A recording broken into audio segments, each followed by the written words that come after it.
Mesias teh salajengna di zaman engke anu marentah. Abdi nyarioskeun Mesias teh salaku raja. Anu karajaanna langgeng.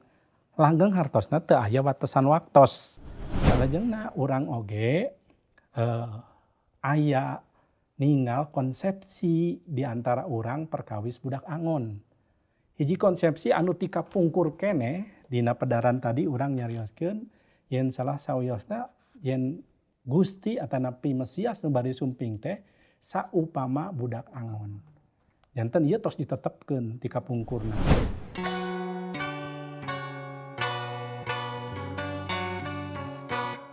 Aya warta bagja dicatet na kitab suci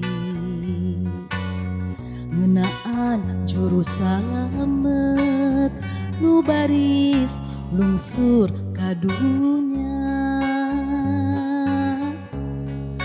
bageakeun papaku manah nu sadra nampi sinugrah sayakti ti Gusti Allah gumelar kadunya pikeun nyumponan jangjina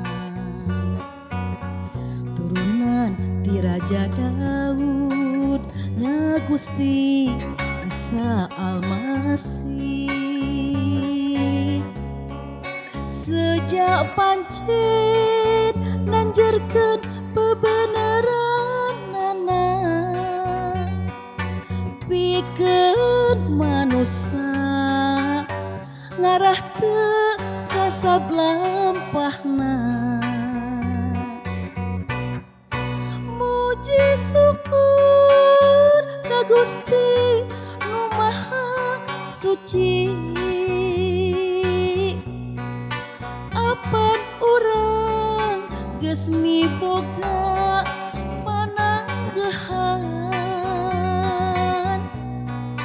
nu sumujud ka Gusti nu Maha Welas nyanggakeun sagala puja sareng puji nyamantena nu pantes ku urang disembah hayu muliakeun kulaku lampah nu hade gumelar kadunya pikeun nyumponan jangjina turunan ti Raja Daud nya Gusti Isa Almasih sejak pancen nanjerkeun bebeneranana pikeun manusia ngarah teu sasablampahna muji syukur ka Gusti nu Maha Suci apan urang geus miboga pananggehan nu sumujud ka Gusti nu Maha Welas nyanggakeun sagala puja sareng puji nyamantena nu pantes ku urang disembah hayu muliakeun kulaku lampah nu hade. Sampurasun pamiarsa nu dipiasih ku Pangeran, Puji Gusti, pribados tiasa nepangan para wargi sadaya dina acara Gentra Kahuripan, pamugi urang sadayana aya dina ginanjar kawilujengan.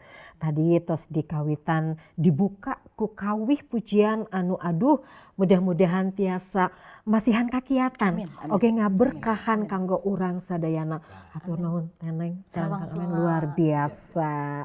Pamirsa Gentra Kahuripan, tepangan anu kapengker urang parantos ngaguar perkawis jalmi-jalmi atanapi panyaksen-panyaksen anu ngeunaan saha eta Mesias teh. Atuh dina danget ieu urang oge masih keneh ngaguar perkawis Mesias anu nyanak jejerna saha sih Mesias teh. Mangga atuh urang tepangan urang taros wae kanu janten narasumber urang nyaeta aya Kang Adang. Hatur nuhun Kang Adang. Sami-sami.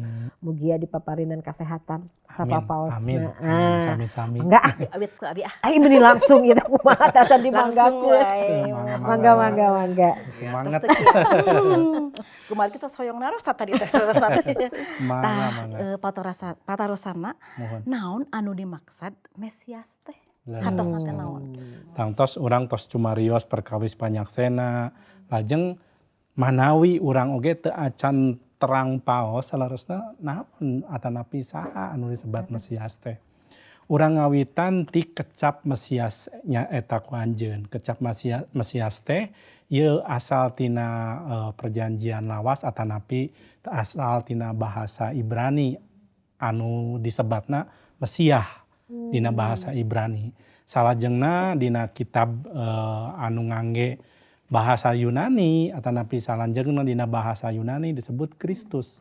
Anu hartosna duanana henteu benten henteu robi nyaeta hiji pribadi anu diistrenan, anu diurapi ku Gusti Allah. Hiji jalmi anu dijenengkeun, anu dipaheutkeun kangge hiji tujuan, hiji rarancang anu tos dirancangkeun ku Gusti Allah. Kumargi kitu hayu urang tinggal deui langkung jero dina dasar pangandika Gustina nyaeta dina hiji Samuel 16 ayat 13. Punten Ku pangaoskeun. abi jaoskeun ya Panya. Mohon mangga. Hiji Samuel 16 ayat anu ka 13 kieu Mohon. unggalna. Samuel ngaluarkeun minyak jetun. Daud dilisahan kasaksian ku raka-rakana. Harita keneh Daud kasumpingan ku roh pangeran. Anu saterusna nyarengan salalawasna. Tidinya Samuel mulih ka Ramah. Tah, ieu mertelakeun perkawis saurang raja anu dipilih ku Gusti anu ngalangkungan rohna ngangge Samuel kangge milih Daud lajeng diistrenan. Tadi abdi nyangemkeun yen hartosna Mesiah atanapi Kristus teh hartosna jalmi anu diistrenan. Lir ibarat raja kumargi salah sawiosna peran atanapi dadamelan Mesias teh nyaeta sapertos raja. Janten raja, janten teu aya raja anu henteu diistrenan. Dina kebiasaan urang misalna urang teu gaduh raja namun kagungan presiden. Nah, presiden dilantik, dikukuhkeun, diteguhkeun, dimeteraikeun salaku pamimpin. Nya Mesias oge kitu, margi anjeunna mangrupikeun raja anu diurapi. Raja Daud teh lir ibarat gambaran. Salaku raja anu kamanah ku Gusti, nu ditegeskeun ku Gusti, nu diistrenan ku Gusti. Engke salajengna perkawis Raja Daud kunaon janten gambaran urang bahas dina tepangan salajengna. Eces pisan kangge urang kunaon Daud anu janten gambaran. Salajengna dina Budalan 28 ayat 41. Sina diparake eta teh ku Harun dulur maneh jeung ku anak-anakna tuluy jarenengkeun minyakan ku minyak suci jaradikeun imam purah ngawulaan kami. Tah, kajabi ti raja anu diistrenan salajengna nyaeta imam. Hartosna Mesias oge upami disanggepkeun jalmi anu diistrenan nyandang oge peran imam. Imam teh naon? Anu janten perantara antawis urang umat sareng Gusti Allah waktu sarita dina ibadah, dina nyuhunkeun pitulung utamina dina hal kasalamatan. rupina peran Mesias salaku imam anu janten perantara pendamaian antawis urang sareng Gusti engkena. Janten ieu ge di istrenan aya hiji deui anu samodel kitu nyaeta dina hiji Raja-Raja 18 ayat anu ka-16. Ngaminyakan Yehu bin Nimsi jadikeun raja Israel jeung ngaminyakan Elisa anak Safat ti Abel Mehola jadikeun nabi ngaganti maneh. Tah kajabi ti raja imam oge aya tampolana nabi-nabi anu di istrenan. Henteu sadaya namung aya salah sawiosna putra Safat ieu. Janten anjeunna di istrenan diurapi janten nabi. Nah kitu Gusti Yesus atanapi Mesias oge anjeunna mibanda peran salaku nabi. Kumargi kitu anjeunna di istrenan. Tah ieu anu janten dasar saha saleresna Mesias teh nu dikukuhkeun ti dumasar kana pangandika Gusti patali sareng hartos jalmi salaku jalmi anu di istrenan. Oh, Gitu, gitu, mohon. gitu. Mohon. Tah Padang Mohon. upami kawitna atanapi mimitina teh di mana tanya Mohon. sareng perkembanganna teh sapertos kumaha perkawis Mesias teh. Leres urang dina pedara satacana paltos disangemkeun perkawis panyaksen. Nah haliren di dinya lajeng kumaha salajengna eta panyaksen teh. Tangtos ieu periogi pisan kangge ningal tiwangkit Gusti Allah nyarioskeun perkawis Mesias baris sumping nyaeta dina tahapan janji. Ngawitana janjina anu parantos ku urang kaos balihan tos dipedar dina tepangan anu tos kalangkung nyaeta dumasar kana Kejadian 3 ayat 15. Eta cikal bakalna Gusti Allah nyangemkeun perkawis kasumpingan Mesias. Salajengna di mana deui janji ka Bapa Abraham.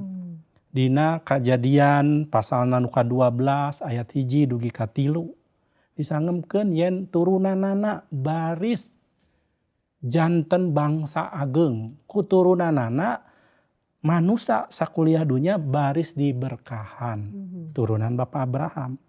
Salajengna naon ka Daud perkembangan ka janji nu didugikeun ka Raja Daud ieu ge cumarios perkawis katurunan Daud dina 2 Samuel 7 ayat 12 dugi ka 16 yen turunan Daud baris janten raja salalawasna.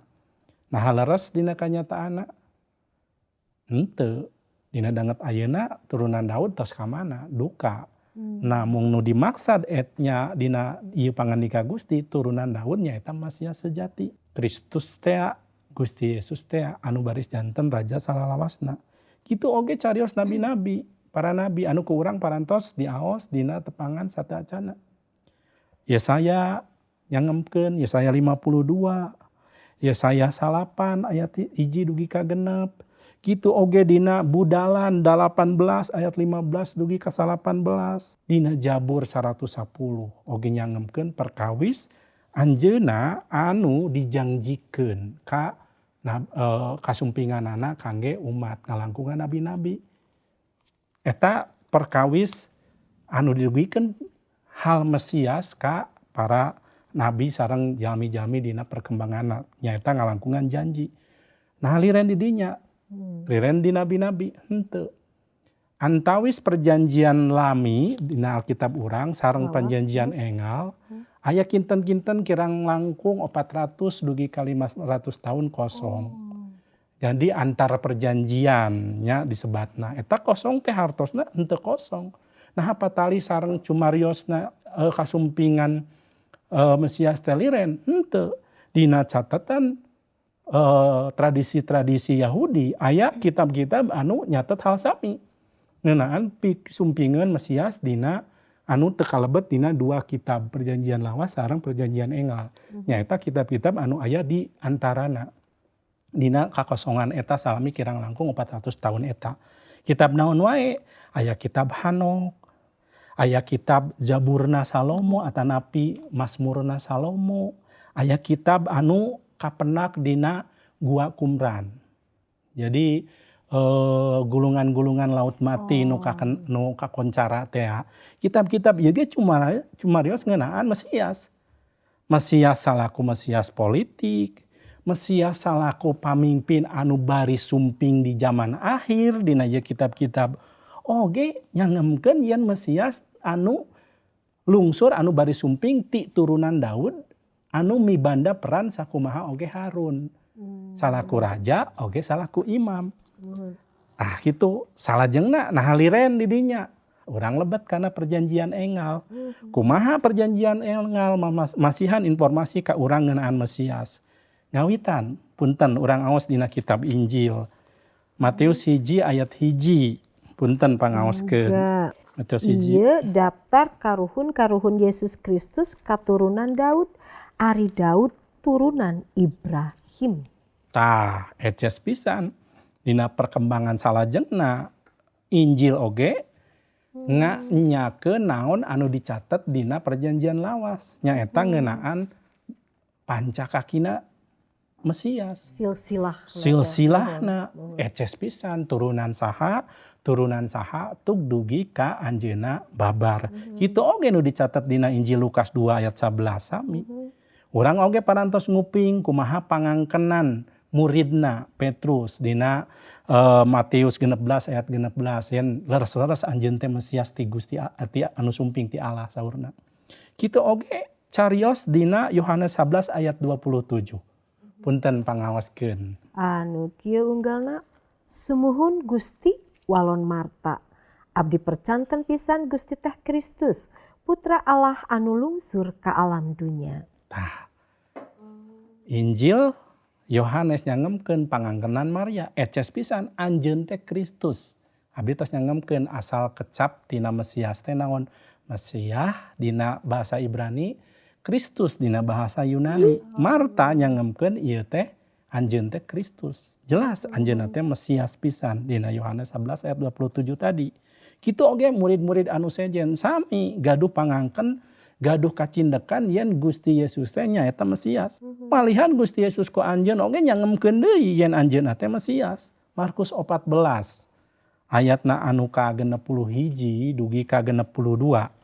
Mangga. Mohon mangga pangaoskeun. 14 ayat 61 ayat 61 dugi ka 62. Anu kieu unggalna Yesus teu ngawaler sakecap-kecap acan. Imam Agung mariksa deui. Nya maneh teh Kristus juru salamet putra Allah Maha Suci? Yesus ngawaler. Leres sarta ku aranjeung bakal kataringali putra manusia calik di tengenan Allah nu maha kawasa tuluy sumping di langit di jero mega. Eces pisan pangangkenannya saur Imam Agung naha anjeun teh leres Kristus saur Gusti Yesus leres teu disangkal. Janten eces pisan putra Allah anu maha suci. Teu disangkal ku anjeunna kumargi kitu Gusti Yesus nandangan sangsara margi nya samikeun diri sareng Allah. Tah ieu buktos salajengna oge Gusti Yesus anu kedah ku urang kahartos dina zaman perjanjian enggal sanes janten Mesias sakumaha zaman kakosongan tadi. Salah sawiosna Mesias politik. Sanes rupina Mesias dina anu dimaksud ku Gusti Yesus nyaeta Mesias anu sanes Mesias politik nyaeta rohani. Dina Markus 8 ayat 31 justru Mesias anu dimaksud nyaeta Gusti Yesus teh nyaeta Mesias anu nandangan sangsara janten panebus dosa. Sanes Mesias anu ngabebaskeun tina penjajahan atanapi kakawasaan bangsa Rum waktu sarita anu ngawasaan bangsa Israel. Ya, sanes secara politik tapi secara rohani nyaeta Mesias anu nandangan kasangsaraan sakumaha Yesaya 53 anu baris ngabebaskeun anu percanten ka anjeunna. Oge salaku badega Gusti anu sangsara dina Yesaya 53 eta. Eta sadaya informasi anu dicatet dina perjanjian enggal ngeunaan saha Mesias. Dina prak-prakana anu salajengna oge aya buktos-buktos anu kiat ngeunaan Mesias patali sareng prak-prakan Gusti Yesus ngalalayanan. Hiji nami moal tiasa atanapi moal diangken leres hiji gelar atanapi hiji sandangan peran moal diangken leres upami lalampahanana henteu sakumaha eta pribadi. kedah saluyu contohna kieu. Upami disebatkeun hiji pribadi eta teh Gusti, kedah milampah, kedah gaduh ciciren salaku Gusti. Nya kitu pelayanan Gusti Yesus. Dina Markus 2 ayat 10 nyangemkeun Gusti Yesus kawasa ngahampura dosa. Sahade nu kawasa ngahampura dosa salayan ti Gusti. Salajengna urang tiasa ninggal oge kalebet kawasa setan. Di dia urang ninggal. Aya hiji gambar nu sapalih ditu nyaeta caang, dipalih dia poek. Anu caang teh teras nyered kanu poek. Beuki caang, di dinya aya gambar setan. Mungkin lami kawasa poek diselehkeun ku kawasa caangna Gusti. Gusti Yesus kawasa ngusir setan dina Matius 12 ayat 28. Sakumaha kaayaan ieu? Kakawasaanna ieu ngalambangkeun kaayaan caang anu ngelehkeun kawasa poek. Nya eta Gusti Yesus ku anjeun. Gusti oge ngadamangkeun anu garering. Aya anu lumpuh, aya anu socana teu tiasa ninggal. Didamangkeun ku Gusti Yesus. Eta otoritas salaku Mesias. Moal aya jalmi anu nyandang nami Mesias, tapi henteu tiasa, henteu barang damel anu sakumaha Mesias eta. Mung Gusti Yesus nyandang nami Mesias, oge padamelanna ge mintonkeun salaku Mesias eta. Ngawulang kalayan gaduh otoritas atanapi kuasa atanapi karisma. Seueur anu ngawulang anu diwulangna teu kengingna naon. Namun ieu mah gaduh kakawasaan dina ngawulang, hikmatna, bijaksanana, katerangna luar biasa. Seueur anu jalmi nu ngaraos kagum, helok ninggal kamampu dina ngawulang ka Gusti Yesus. Atau napi nu dilampahkeun ku Gusti Yesus. Sadayana kataji mangsa Gusti Yesus ngawulang. Kitu oge dugikeun ka Gusti Yesus ngagugahkeun anu maot. Aya Lazarus digugahkeun ku Gusti Yesus. Lajeng oge dina hiji mangsa, dina hiji lalampahan Gusti Yesus dipayunkeun dina kaayaan angin ribut. Ku anjeunna teu jempe-jempe. Ieu ngawasaan alam. Ieu buktos yen leres-leres dina hal otoritas salaku Mesias Gusti Yesus nyumponan eta. Anu pamungkas.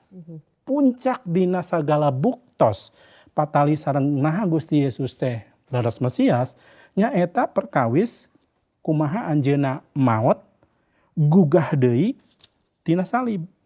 Dina Lukas 24 ayat 20 genep dugi ka 27 ieu cumarios perkawis kumaha Gusti Yesus sangsara. Nandangan kasangsaraan. Dina Markus 10 ayat 45 Gusti Yesus janten korban tebusan kangge jalmi-jalmi. Dina Rom hiji ayat 3 dugi ka 4 Gusti Yesus gugah deui. Parantos maot, parantos janten tebusan lajeng anjeunna gugah deui. Anu pamungkas punten pangaoskeun Efesus. Dina Efesus hiji ayat 20. Mohon. Efesus hiji ayat 20 dugi ka 23. Mangga. Anu geus dianggo ngahirupkeun deui Kristus tinu maraot jeung ngalinggihkeun anjeunna di tengenan Allah di sawarga. Kristus dipunculkeun ti sakabeh raja, tinu nyarekel kawasa, tinu malurba, tinu nyarekel paparentahan, dipaparin gelaran anu pangpunculna dina zaman kiwari jeung zaman akhirat engke. Saneskara ku Allah ditaklukkeun ka Kristus anu jadi sirah gareja jadi gustina saneskara.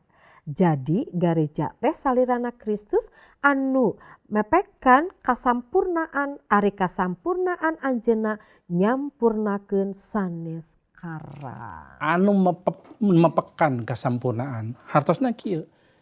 Mesias teh salajengna di zaman engke anu marentah. Abdi nyarioskeun Mesias teh salaku raja. Anu karajaanna langgeng. Langgeng hartosna teu aya watesan waktos. Di kalanggengan engke anjeunna anu marentah. Ta ieu buktos-buktos ngeunaan Mesias. Ngeunaan Gusti Yesus salaku Mesias. Nah, upami numutkeun teologi Alkitab Alkitab atau Mohon. teologi Kristen, naon sih hartosna Mesias teh? Leres ayat 3 hal. Tapi cobi awas sila dasarna dina Ulangan 18 ayat 18. Anu kieu unggalna, lamun kitu engke ku kami dibere nabi bae. Anu cara maneh sarta anu asal ti maranehna keneh. Naon-naon anu kudu dipicatur ku eta nabi tangtu engke ku kami dipapatahkeun. Nya manehna anu bakal nyaturkeun timbalan-timbalan kami ka eta jelema-jelema. Tah, secara teologi Mesias teh diibaratkan salaku nabi. Dumasarkan pamindo 18 tadi. Salajengna dina Ibrani pasalna 7 dugi ka pasal ka 10 disacerewelekeun di pasihan terang, di tek-tek ka urang di pasihan terang perkawis kumaha peran anjeunna salaku imam. Kitu oge dina Wahyu 18 dugikan pasal 21 dicarioskeun kumaha baris Gusti Yesus janten salaku raja. Ieu secara teologi. Janten orang tiasa ningal yen Mesias teh hiji pribadi anu diurapi, ditetepkeun, diistrenan, ditetepkeun, dipilih ngahaja kangge tugas anu unik. Tugas unik eta katinggal dina sakumaha anu dicarioskeun ku sababaraha tokoh. Salaku misalna anjeunna saraku raja damai, salaku panasehat ajaib, Allah perkosa, sareng sajabina anu ku urang di awas dina Yesaya 8 ayat 1 dugi ka 6. Kitu oge dicarioskeun dina peran anjeunna salaku Gusti anu nandangan sangsara, hamba atanapi badega anu nandangan sangsara. Dina Yesaya 52 ayat anu ka-13 dugi ka 5 Yesaya 53 ayat anu ka-12. Gusti Yesus nanggung dosa umat di dieu, janten korban anu ngagentos umat, janten ngalangkungan kasangsaraan manusia tiasa disalametkeun. Salajengna oge tugas unikna Gusti salaku Mesias teh nyaeta janten nabi sapertos Nabi Musa sakumaha anu dicatet dina Ulangan 18 ayat 15 dugi 18. Hartosna naon?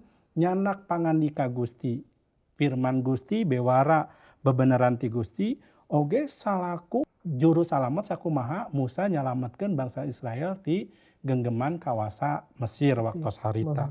Dicanak di seueur tempat di perjalananana oge Musa seueur nyalametkeun mangsa teu gaduh cai.